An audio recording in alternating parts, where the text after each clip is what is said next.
مرحبا بكم متابعينا ومشاهدينا الكرام، سعيد بلقياكم في هذا الخبر الجديد على قناة مغرب شكل.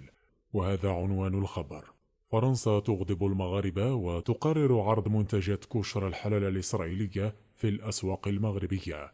وقبل أن نبدأ، لا تنسى الإعجاب والاشتراك في القناة باش تكون انت الأول لك توصل الأخبار المغربية أولا بأول.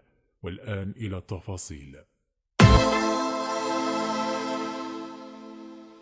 تعتزم المجموعة الفرنسية العالمية كارفور عرض منتجات كوشر الحلال التي تتناسب مع الديانة اليهودية داخل سلسلة متاجرها المتواجدة في المغرب.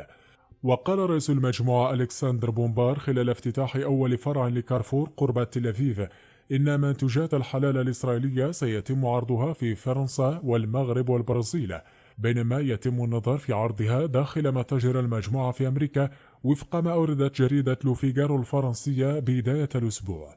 ويأتي ذلك عقب حملة واسعة مناهضة للشركة الفرنسية على مواقع التواصل الاجتماعي بالمغرب شهر أبريل الماضي رافقتها مطالب بمقاطعتها. وإلى ذلك يوجد لدى كارفور 10 متاجر بير ماركت في المغرب، يقع معظمها في منطقة دار البيضاء الحضارية وحولها.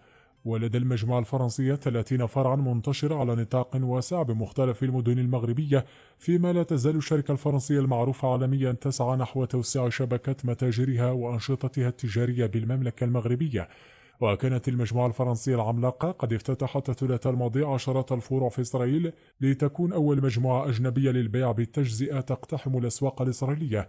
وستقوم المجموعة الفرنسية خلال الفترة المقبلة رسميا بافتتاح أكثر من 50 متجرا في أنحاء إسرائيل، مع تركيزها على منطقة تل أبيب.